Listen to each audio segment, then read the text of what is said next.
मैं कैसे कह दूं मेरी हर दुआ बेअसर हो गई। मैं जब जब भी रोया मेरे महादेव को खबर हो गई। हर हर महादेव, हर हर महादेव, हर हर महादेव, जय महाकाल। क्या सब कुछ पहले ही लिखा जा चुका है कि हमारे साथ क्या होगा? संसार में दो तरह के लोग होते हैं।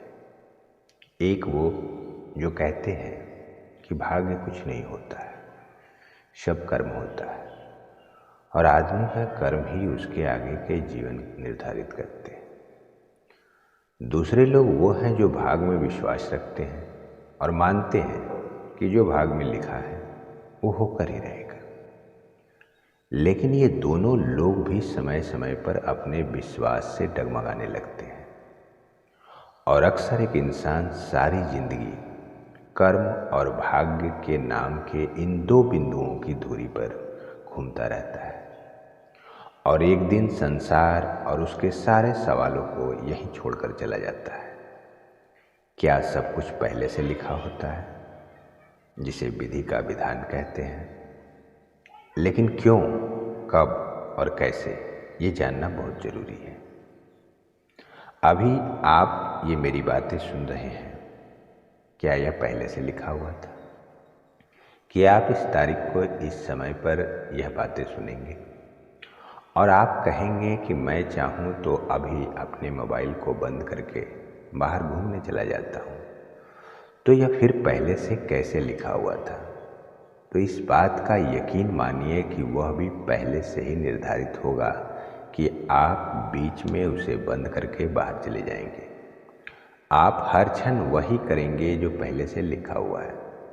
भगवान श्री कृष्ण भगवद गीता में कहते हैं कि व्यक्ति कर्म नहीं छोड़ सकता, प्रकृति व्यक्ति को कर्म करने के लिए बाध्य करती है। जो व्यक्ति कर्म से बचना चाहता है वह ऊपर से तो कर्म छोड़ देता है, पर मन ही मन उसमें डूबा रहता है। मनुष्य का स्वार्थ उसे नकारात्मकता की तरफ धकेलता है। एक नज़र से हम अगर देखें तो विधाता ने हम सब के लिए एक रास्ता तय कर दिया है और उस पर हम जीवन भर चलते रहते हैं और उससे भटकने के लिए हमारे पास और कोई रास्ता नहीं होता। जिस प्रकार हवाई जहाज को कंट्रोल रूम से एक रडार दे दिया जाता है कि इस केंद्र बिंदु को पकड़ के तुम्हें उड़ना है और तुम उसके माध्यम से अपने लक्ष्य तक पहुंच सकते हो, इसलिए आपका आने वाला समय उतना ही महत्वपूर्ण है जितना कि बीता हुआ। बस फर्क सिर्फ इतना है कि एक को आपने देखा है और दूसरे को देखना है और समय एक निरंतर गति से आपको आगे ले जा रहा है और आपके भूत और वर्तमान को भविष्य मिलाता चला जा रहा है। अगर किसी का भाग्य पहले से ही विधाता ने नहीं लिखा होता तो आखिर आदि योगी ने 15,000 वर्ष पहले ही कैसे बता दिया कि भगवान विष्णु के 10 अवतार होंगे, और जिनमें से 9 को तो हम ऑलरेडी देख चुके हैं। हिंदू धर्म ग्रंथों में भी कई लोगों के भाग्य का पहले से लिखे होने का प्रमाण है। जैसे कंस को पता था कि देवकी का 8वां पुत्र उसका वध करेगा, ऐसे ही रामायण में पहले से ही लिखा हुआ था कि भगवान राम शबरी के आश्रम में आएंगे। ऐसा ही एक और उल्लेख तुलसीदास के रामचरितमानस में भी है, जिसमें उन्होंने लिखा है, होई ही सोई जो राम रचि राखा, कव करी तर्क बढ़ावे शाखा। अर्थात होना तो वही है जो भगवान श्री राम ने रचा है। कोई तर्क या वितर्क करने से आप अपने भाग्य को नहीं बदल सकते हैं। भविष्यवाणी तभी संभव है जब वह पहले से ही निर्धारित हो।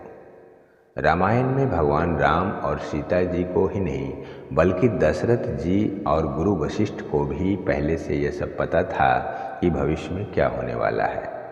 और तो और महर्षि वाल्मीकि ने रामायण का उत्तरकांड घटित होने से पहले ही लिख दिया था। युगों युगों से भारत ऐसे ऋषि मुनियों से भरा पड़ा रहा है जो भूत और भविष्य दोनों को देख सकते थे। और शायद आज भी ऐसे कई ऋषि मुनि हिमालय की तराइयों में तप करते मिल जाएंगे। अब ये तो थी हिंदू धर्म ग्रंथों और प्राचीन काल की बातें, लेकिन इस बात पर आधुनिक विज्ञान का भी पक्ष रखना बहुत जरूरी है। आधुनिक विज्ञान ने अभी तक की बताई गई बातों को सही साबित करने के लिए उसमें बहुत सारे प्रमाण दिए हैं। मैक्स प्लांक ने जब 19वीं सदी में दुनिया को जब क्वांटम सिद्धांत के बारे में बताया तो उसके अनुसार भी समय कोई निर्धारित इकाई नहीं है और इसे भी आगे पीछे स्लो या फास्ट किया जा सकता है। इसके 5 साल बाद ही 1905 में अल्बर्ट आइंस्टीन ने एक सिद्धांत बताया जिसका नाम था थ्योरी ऑफ रिलेटिविटी। इस थ्योरी के अनुसार जितनी वस्तु की गति तेज होगी उसके लिए समय उतना ही धीमा होता जाएगा।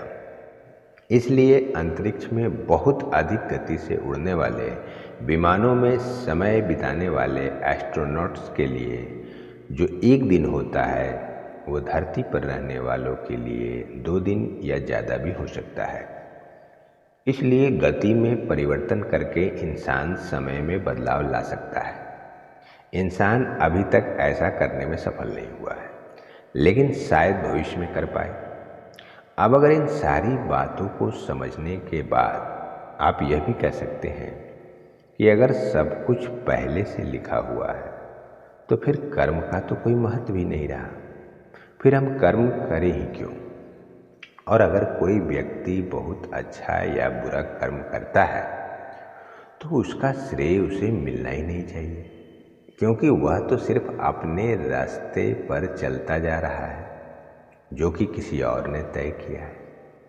तो इसका जवाब यह है कि कर्म करने का निर्णय हम अपनी बुद्धि से लेते हैं और बुद्धि वैसी ही होती है जैसा समय चाहता है।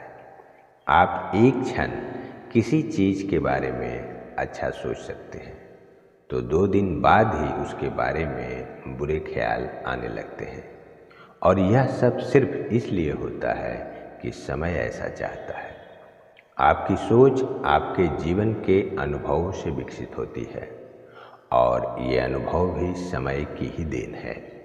इसलिए यह भी सच है कि आपका भविष्य आपके कर्मों से निर्धारित होता है, लेकिन वो कर्म करवाने के पीछे भी समय का ही हाथ है, और समय तो पहले से ही सबका निर्धारित होता है। अतः अपने समय को अच्छे कर्मों के लिए इस्तेमाल करें तो आपका भविष्य भी निश्चित ही अच्छा होगा। जय श्री कृष्ण।